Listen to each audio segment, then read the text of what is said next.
жаңағы Құран оқып жатып, оны аят Құдайдың ескертуінен қорқып талып қалып жатқан сахабалар. Сонша адамдар өтті, қазір сол адамдар қазір жер жаңағы сол кезде тахаджудке тұрып, тахаджуд намазы келсе ұйықтай алмайтын адамдар. Түнімен тахаджуд оқығаннан азанда Суфиян Саури сияқты ярфау риджлайхи алал жидар, екі аяғын дуалға көтеріп тастайтын еді. Жаңағы аяғы ұзақ тұрғаннан ісіп кеткен, соң қанын кері қайтару үшін сондай адамдар. Өліп бара жатқан кезде Алла, өлгеннен кейін құлшылық жоқ, өлгеннен кейін намаз жоқ, өлгеннен кейін ораза жоқ. Бірақ сен өлгеннен кейін біреуге қабірде бір адамға бүкіл құлдарың арасында бір адамға рұқсат беріп қалсаң намазды, қабірде маған бер рұқсатты деп тілеп кеткен адамдар құлшылықты да. Сондай адамдар болған. Қазір ептеп-септеп бір бәле қылсам екен, айтыру, аман-есен болсам намазым қалып кетпей оқып шықсам екен деген сияқты ниетте. Олар сондай бір пайғамбарымыз Мұхаммед Мұстафа саллаллаху алейхи вассалам Біләлға азан айт дегенде азан айт демейтін, бізді рахаттандыр дейтін. Өйткені азан деген сөз намаздың уақытысы келді, Құдайға құлшылық қылатын. Аллахтың алдына тұрамыз деген кезде рахаттанып, қуанып, жүздері жарқылдап, дәретке жүгіріп, таласып, дәрет алып, намазға тұрып, намаз біте бастаған кезде жылайды екен. Әттең, намазым бітіп қалды ала. Намаз бітіп қалды ала. Біткеннен кейін қайттан тоймастан нәпілдерге кірісіп кетіп, сондай күйде болған. Ал қазір кезде әйтеуір 5 уақыт намазын жоғалтып алмас екен деп ойлайсың. Бұның себептері бар. Өйткені адамныңға лас нәрселер жүрек қой көбінесе. Адам хадис келеді, инна фил жасади ла мудғатан деп келеді. Адам денесінде бір кесегет бар дейді. Ида салаха салахал жасад куллуху. Егер сол бір кесегет дұрысталса, бүкіл ісің дұрысталады. Ниетіңде, амалыңда, құлшылығыңда, Құраныңда, намазыңда, оразаңда, зекетіңде, қажылығыңда, истиғфарыңда. Ол не дейді? Жүрек дейді. Бірақ осы жүректің ластайтын нәрселері бізге көбінесе ластықтар көзден, құлақтан, тілден келеді. Мына бір тесіктерден жүрекке нәжістер өте көп құйылады. Өйткені мына заман нәжістің заманы болып кеткен. Мына заман күмәннің заманы. Мына заман күнәнің заманы. Өйткені сен көшеге шыққан кезде құлшылығын жасап, сен шыққан бойда жалаңаштарды көресің.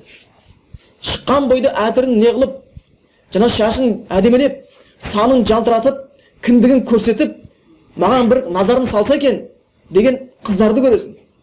Дүниеге талпынып, естертіп, дінде хабар жоқ, бүкіл мақсаты дүние болып кеткен адамдарды көресің. Онды солды қаптап жатқан күнә рекламаларды көресің. Ішіп алып қисайып жатқандарды көресің.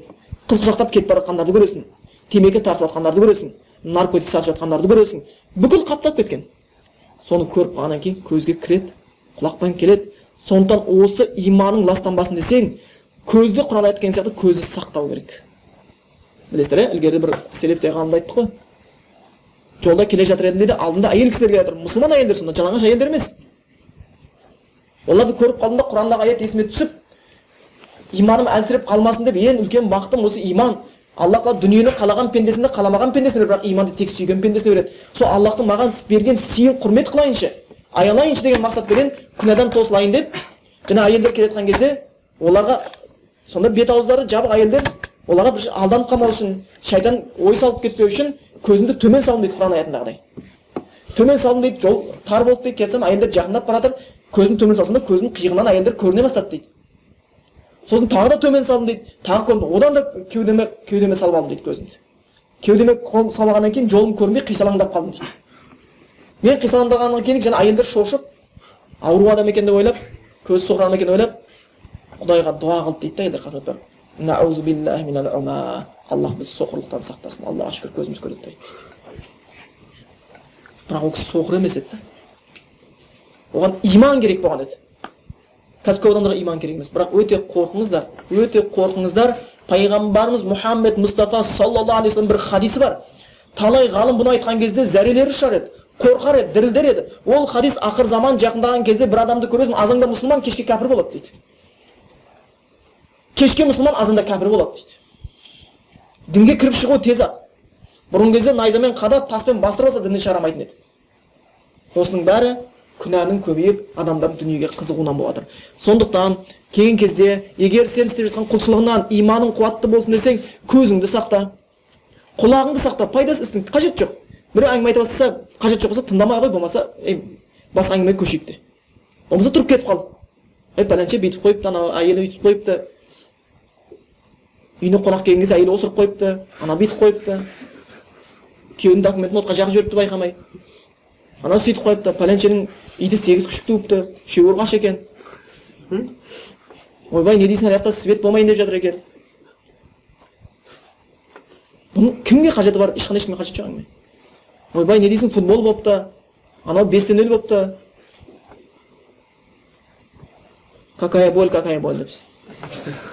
5-0 деп. Бұның қажет жоқ па? Яғни қажет жоқ информация болған екен, ол жүрегіңе барып түседі, ол сенің иманың әлсіреуіне себепкер болады. Тілді де сақтау керек.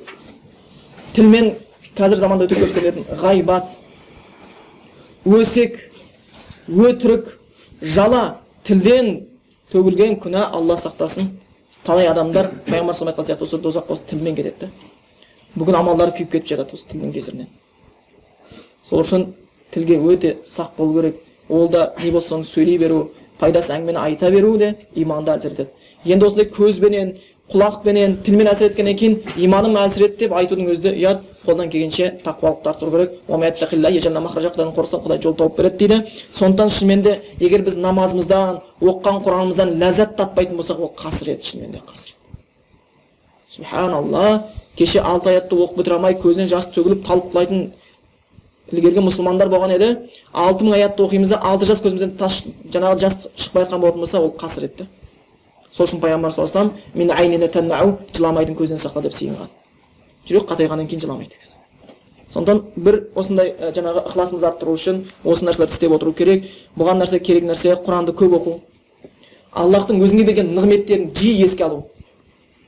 Құранда Аллах бұйырған, парыз еткен ойлады. Құдайдың сендерге берген нығметтерін естеріңе алыңдар дейді. Сен теңіздегі кит емес, бастағы бит емес, жуын ішкен ит емес, адам болып жаратылған өзі қандай үлкен нығмет. Сен мына дүниені осы көзіңмен дүниені көріп жүргенің қандай нығмет. Бір титтей майменен, кішкентай сүйекпенен қанша неше дауыс естіп жатқаның қандай нығмет. Бір жапырақ етпенен қанша сөз сөйледің қандай нығмет. Сенің бала шағаңның болғаны, сенің үйіңнің болғаны, әйтеуір сен бір өзің болса нан жеп жүргендігің, бұның бәрі нығмет.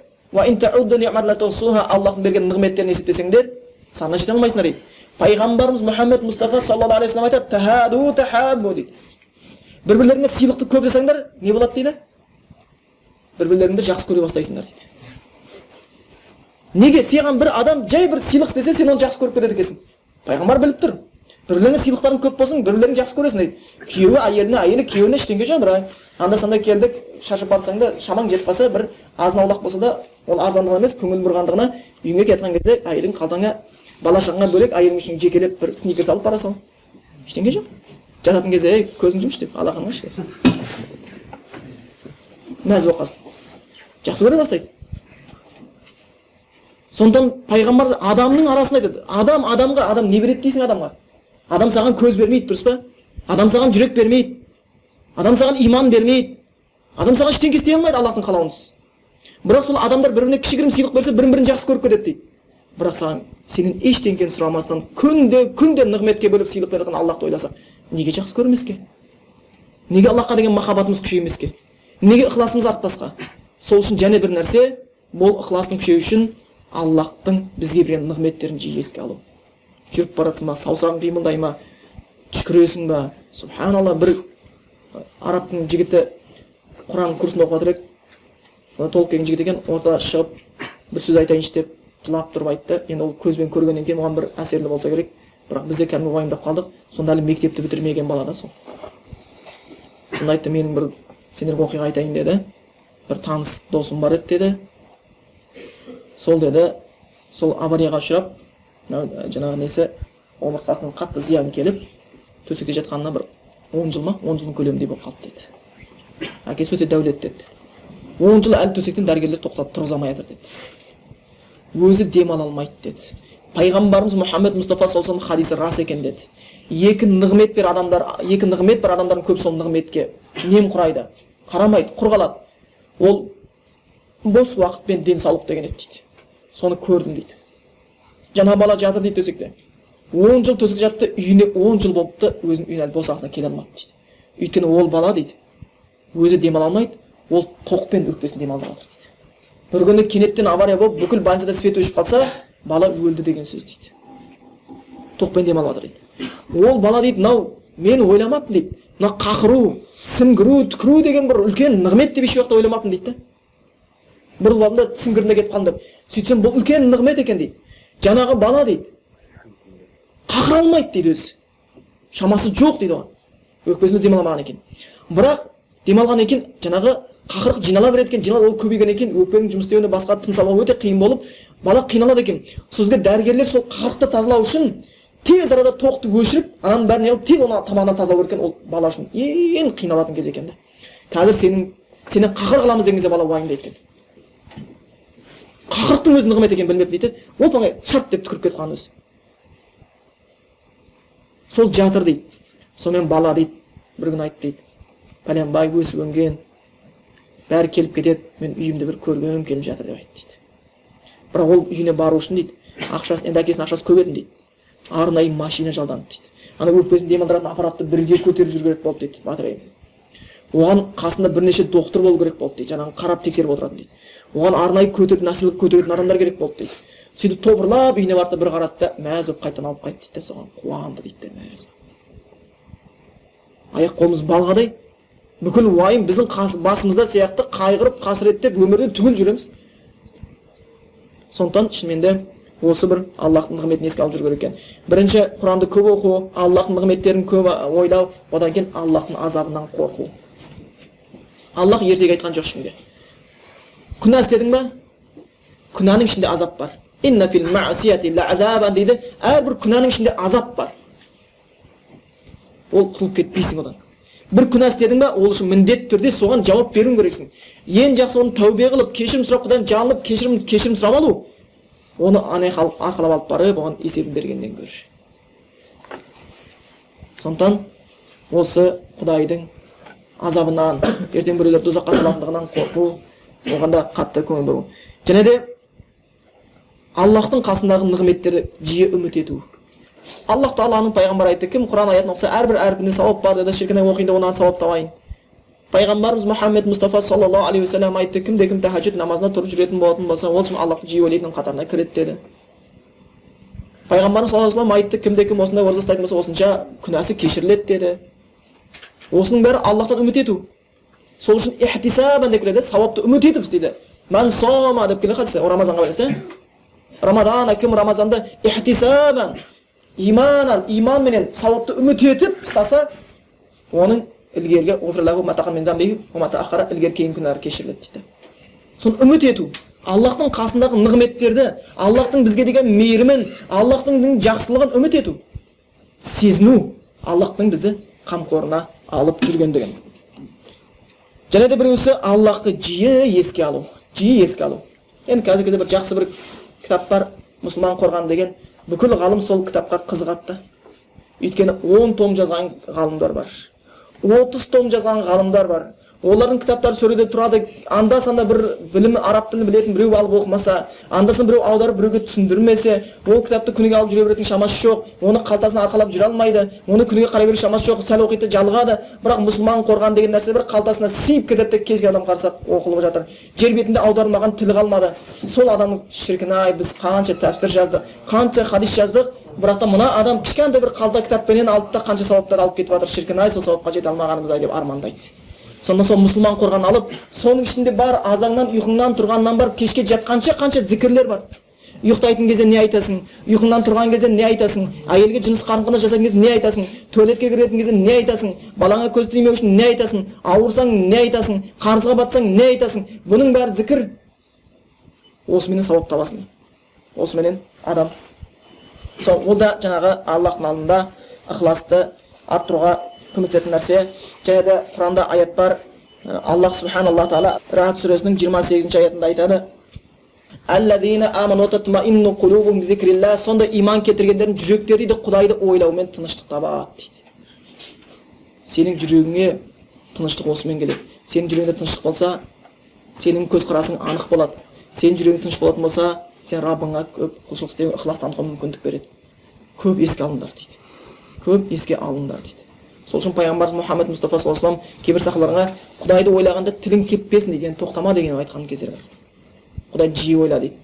Аллах та Құранда айтады: "Я айюхаллазина аману зикруллаха зикран касира", иман келтіргендер Құдайды өте көп ойлаңдар дейді. "Васаббихуху букратан ва асила", сол Раббыңа ертелі кеш тасбих айтыңдар. "Субханаллахи ва бихамдихи субханаллахил азим". Хадис бар. Кім бұны жүзде айтса не болады деді пайғамбарымыз саллаллаху алейхи ва саллям? Күнәсі теңіздің көбігіндей көп болса да, Құдай күнәсін кешірем деді. Субханалла, оп-оңай сөз. Хадисте келеді. Хафифатани аля лисан, сақилатани фил мизан, хабибатани илар рахман. Бір сондай кішкентай сөз бар. Тілге айту өте жеңіл. Алла ол екі сөзді өте жақсы көреді. Бірақ оның салмағы қияметтің күнінде таразда өте ауыр. Ол субханаллахи ва бихамдихи. Субханаллахи азим. Қиын емес. Бос жүрсің, машинада кетіп барасың, дүкенге бара жатсың, отырсың. Субханаллахи бихамдихи, субханаллахи азим. Айта бер. Аллахты көп ойлау.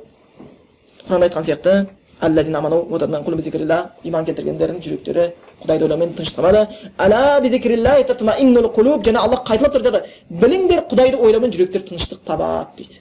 Жүректің уайымның көп болуы, тіпті кейде ықыласыңның төмендеуі сенің Құдайды аз ойлағандығынан. Құдайды аз ойлағандығынан болып келеді екен. Және де бұл мұсылман қорғанында болса керек. Таңертең кешке оқитын дұғалардың арасында ма? Осын тауып аласыздар. Субханаллахи бихамдихи, субханаллахи азим, өте оңай. Және де сабағымыз жақында қапты. Соңғы осыған байланысты айта кететін нәрсеміз, және де Аллах Тағаламен жүректің байланыстың күшті болуы үшін, ықыласының артып тұруы үшін, және бір керекті нәрсе Аллахтың жаратылысы туралы сол пікір жүргізу, ойлау. Бұл да кей кезде иманды көмектеседі, иманның қуаттануға, ықыластың артуына. Өйткені пайғамбарымыз Мұхаммед Мұстафа саллаллаху алейхи ва айтқан, Аллах Тағала Құранда айтқан Әл-Имран сүресінде айтылған екен бұл аят. 190-191 аятында келеді. Инна фи халқис самауати вал арди ва ихтилафил лейли ван нахари. Сондай бір аспан мен жердің жаратылысында, күн мен түннің ауысуында ла аяти ли улил албаб, ақылы барлар үшін Аллахты танытатын, ықыласыңды арттыратын, иманыңды күшейтетін, тақуалығыңды нығайтатын белгілер көп деген. Аспан мен жер. Қарашы, субханалла. Пайғамбарымыз саллаллаху алейхи ва саллям аспан қараған кезде не деп айтатын еді? Раббана ма халақта хаза батила. Осы Құран аятында келеді. Я Раббым, бұны бекерге жаратпады. Бұны бекерге жаратпады. Завод бір жаман тәпішке домашний шығарса да бекерге шығармайды. Біреу сатып ақша қылсын дейді. Аяққа киіп жүрсін. Енді осыншама аспан жеті қат. Инна фи халқис самауати вал ард, аспан мен жердің, аспандар мен жердің жаратылысында дейді. Уақтилафил лейли ван нахар, күн мен түннің жаңағы ауысуында. Шынымен күн батады, шығады. Субхана, өлшеп қойған сияқты. Сен үшін қызмет істеп жатқан сияқты. Сол үшін бұл дүниені Аллах Тағала адам үшін жаратқан, адамды құлшылық үшін жаратқан дейді. Бәрі саған. Алатты тал, жаңбыр жауады, талдан, бұлттан. Сосын ол барып талға келеді, ол суды жер сіңіреді, бірақта алма шығады, бірақта мандарин шығады, бірақта бадран шығады, бірақта пияз шығады. Оны бізбен сіз жеп жатырмыз да. Бізге шығарып беріп жатыр. Талдағы жапырақтардың біріне ұқсамайтындығы, имам Шафии айтады, талдың жапырағына қарап дейді, Құдайдың құдіретіне ылғи таң қаламын дейді. Қазір адамдар соқыр, ештеңені көрмейді. Ештеңені көрмейді. Өте бір жаңағы дүниеге ғана байланып қалған көздері. Сонда олардың негізі көздері емес, жүректері соқыр болған адамдар. Шынымен қарап отыратын болсаң, аспан жердің жаратылысында қанша деген Құдайды танытатын белгілер бар болып келеді. Сондықтан осы және бір иманды күшейтетін нәрсе, аспан мен жердің жаратылыстарға жиі ойланып отыру. Және сол бұл нәрсе қандай нәтиже береді? Бұл ақыл егелер үшін сонда белгілер бар дейді. Аллазина язкуруна, сол ақылы барлар дейді. Сол аспан жерге қарағаннан кейін язкурун Аллах, Құдайды ойлайды, қияман тұрса да, қуудан отырса да, қияма ва қуудан ва ала джунубихим, жатса да. Адамда өзі шақ хал бар. Тұрып жүру не, отырып не, жату. Яғни бүкіл жағдайында Құдайды ойлайды дейді, осы аспан жердің бәрін қарағаннан кейін. Қазір бір аспанға не дейсің? Америка бір жаңағы самолетті, болса Россия бір буранды ұшырыпты десе, телевизордан беріп елдің бәрі ойбай таңғалып, оған ана жаңағы ғалымға Нобель сыйлығын бере ма, жоқ басқа қыла ма, газеттен күніге хабарлап, телевизордан түспей қоя ма, газетке жаза бере ма, жаңағы журналдардың сыртына суретін іліп тастай ма, бір буранды аспанға ұшырып алып келген үшін, оны қайтып шықпай қалды. Ал біз шындап келгенде үлкен космический корабльде ұшып жүрміз да. Буран сияқты ұшамай қалған жоқ. Ол жер дейтін, біз аспанды кезіп жүрміз, жердің үстінде отырып алып. Сондай космический корабль. Ештеңе жерге төбесінен жіпстап тұрған жоқ, астынан не тұрған жоқ, топырақ. Қазір тасталды лақтырып кеп жіберші. Мен қазір тасты лақтырайын. Ұшып барысында пәленше деген адамның тура маңдайының ортасынан тисін. сосын ол оңға емес солға емес артқа құласын деп айтсаң ондай болмайды. Тасқа елігің жүрмейді. Бірақ сонша миллиардтаған жұлдыздар миы жоқ, олар миы бар сияқты да. Өзінің шыққан нүктесінен 1 секунд кешікпей қайтып келеді. Дәлме-дәл келеді. Субханалла, пайғамбар айтады: "Ма халақта хаза батила", я Алла бұны бекерге жаратпадым дейді. Қанша белгі бар. Осы нәрселерді ойлау иманды арттырады. Сол үшін келеді, олар тұрса да отырып жатса да құдайларын ойлайды. Ва ятафаккаруна фи халқи самавати, олар жаңағы аспандар мен жердің жаратылысында пікір жүргізеді, ой жүргізеді. Және айтады дейді: "Раббана ма халақта хаза батила", Алла бұны бекерге жаратпадың. Субханака фақина азабаннар, я Алла бізді тозақ отынан қорға деп келеді екен. Сондықтан осы бір ықыласты арттыруға қажетті нәрселер осы болып келеді. Субханака Алла бихамдика, ашхаду ан ла илаха илля анта, астағфирука.